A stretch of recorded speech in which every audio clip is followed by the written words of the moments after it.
Pernicious anaemia அப்படிங்கிறது vitamin B 12 டெஃபிஷியன்சியில் அவங்களோட haemoglobin level கம்மியாகக்கூடிய ஒரு நிலை. எஸ்பெஷலி வெஜிடேரியன்ஸ்க்கு இந்த விட்டமின் பி 12 அப்படிங்கிறது வெஜிடேரியன் சோர்சஸில் நிறைய இல்லாதனால அவங்களுக்கு lack of vitamin B 12 causes pernicious அனீமியான்னு சொல்லலாம். ஸோ அந்த மாதிரி வெஜிடேரியன்ஸ்க்கு ஹீமோகுளோபின் கம்மி இருக்குன்னா இனிஷியலாக நீங்கள் கீரை, காய்கறி, பழம், நட்ஸு, ட்ரை கிரேப்ஸ், அத்திப்பழம் சாப்பிட்டு இன்க்ரீஸ் ஆகுனா உங்களோட பி 12லையும் செக் பண்ணி அதில் ஏதாவது டெஃபிஷியன்சி இருந்தால் கண்டிப்பாக சப்ளிமெண்ட் எடுக்கும்போது உங்களோட ஹீமோகுளோபின் ஷூட் அப் ஆகும்.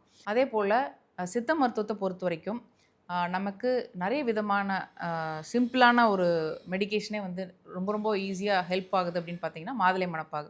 ஸோ இந்த மாதுளம்பழச்சாறு, தேன், பனங்கல்கண்டு, ரோஸ் வாட்டர் இதை மட்டுமே வச்சு நம்ம ஒரு சிறப்பாக கொடுக்கும்போது பாடியில் கூடிய ஹீட்டை தணிக்குது அது ஃபஸ்ட்டு. அப்போ ஹீட் இருந்தால் ஏற்கனவே ப்ரொடியூஸ் ஆகிற ஹீமோகுளோபின் டக்கு டக்குன்னு அழிஞ்சிருது. அப்போ பாடி வந்து கூலிங் பண்ணும், ப்ளஸ் அயன் சப்ளையும் கொடுத்து உங்களுக்கு ஈஸியாக ஹீமோகுளோபின் லெவல் இன்க்ரீஸ் ஆக ஹெல்ப் பண்ணும். அதே போல் அந்த அயன் வந்து அப்சார்ப் பண்ணுறதுக்கு நெல்லிக்காய் லேகியம் அப்படிங்கிற விட்டமின் சி வந்து உங்களுக்கு இன்ட்ரெஸ்ட்டாக இருக்கிறதுனால அதோட காம்பினேஷன். அதுக்கப்புறம் பாவன கடுக்காய், அப்ரக செந்தூரம், திரிபலா கற்ப மாத்திரை, அதுக்கப்புறம் வந்துட்டு கரிசால கற்ப மாத்திரை, இந்த மாதிரி பல விதமான மருந்துகள் எளிதாகவே உங்களோட ஹீமோகுளோபின் லெவலை வந்து இன்க்ரீஸ் பண்ணும். அப்படிங்கிறனால இந்த பாண்டு அல்லது வந்து வெளுப்பு நோயின்னு சொல்லக்கூடிய இந்த நோயோடையோ வந்து நீங்கள் இருக்கணும் அவசியம் கிடையாது.